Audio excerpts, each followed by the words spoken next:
Assalamualaikum warahmatullahi wabarakatuh. Sistem perpajakan di dunia dimulai 5.000 tahun yang lalu, tepatnya di Yunani.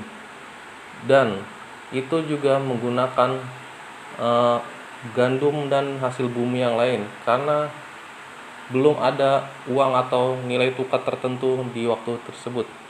Sedangkan di Indonesia tersendiri, sistem perpajakan itu jauh ada sebelum penjajahan atau masa-masa penjajahan Belanda dan atau Jepang yang lainnya, yaitu tepatnya ada jauh sebelum penjajahan, yaitu di sistem kerajaan-kerajaan di Indonesia.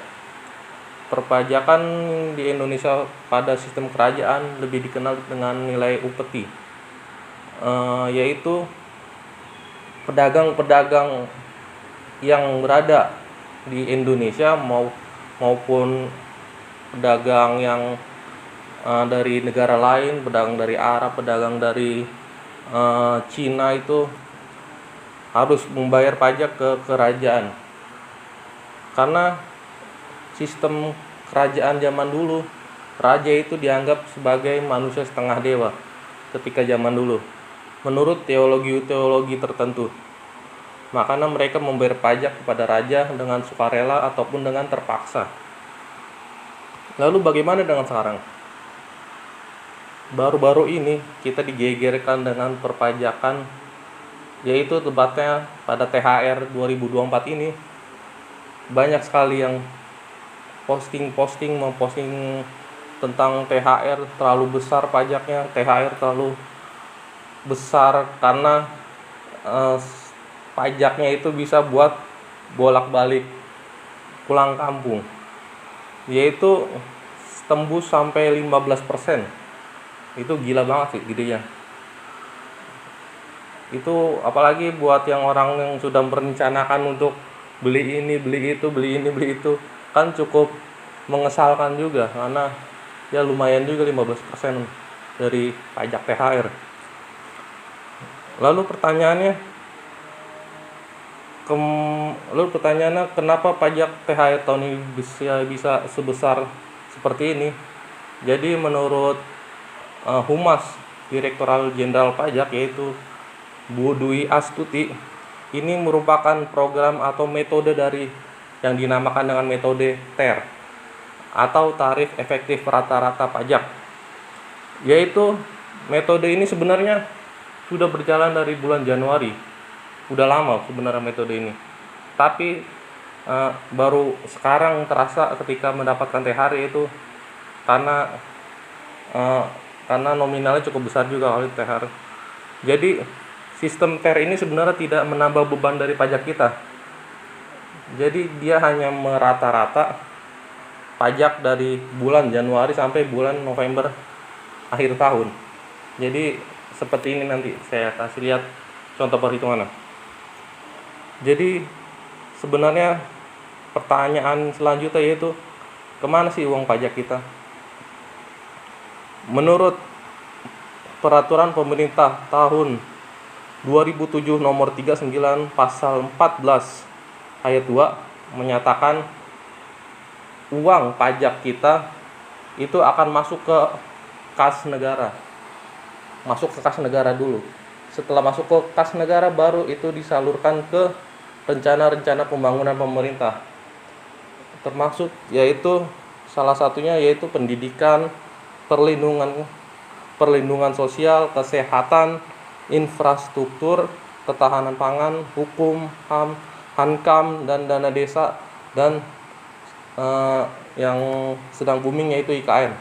Itu masuk juga dari uang pajak kita. Jadi sebenarnya PPH di Indonesia itu sebenarnya berapa persen sih? Sebenarnya PPH Indonesia itu tidak terlalu besar, yaitu 30%.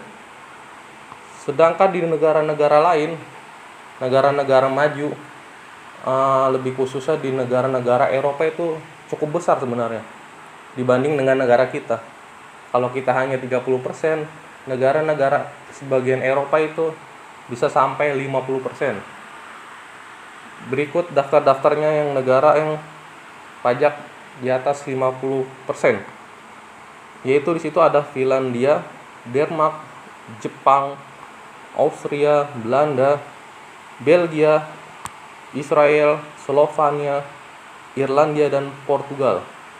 Nah, berikut itu adalah negara-negara dengan PPh pajak yang cukup besar dibandingkan negara kita.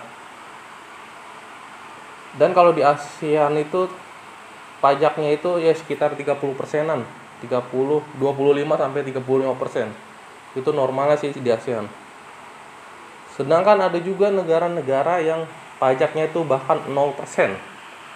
Banyaknya sih di negara-negara Timur Tengah ya. Berikut daftar negara-negara yang pajaknya hanya 0%. Yaitu Bermuda, Negara Kepulauan Cayman, Bahrain, Bahrain, Uni Emirat Arab, Qatar, Kuwait, Oman, Arab Saudi, dan Brunei Darussalam. Itu adalah negara-negara dengan nilai pajak 0%. Jadi bagi teman-teman boleh tuh kalau situ kalau ingin pajaknya kecil, bahkan hampir 0%. Lalu sebagai warga negara yang baik, kita harus mau dan mendukung program-program pemerintah, yaitu seperti pajak ini.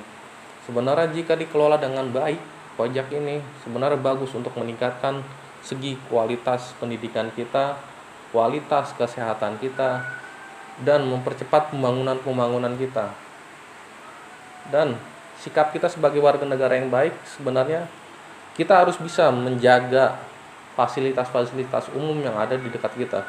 Jadi percuma aja pemerintah udah ngebangun sebenarnya dengan baik, tapi kitanya sendiri tuh nggak mau mengelola, apalagi merusak fasilitas umum. Itu sama aja sih sebenarnya. Dan salah satu sikap yang kita harus lakukan itu untuk memperbaiki sistem perpajakan ini, yaitu dengan memilih pemimpin yang baik yang bisa mengelola keuangan di negara kita. Jadi kesimpulannya, ingat, orang bijak bayar pajak. Oke, sekian dari saya. Terima kasih. Wassalamualaikum warahmatullahi wabarakatuh.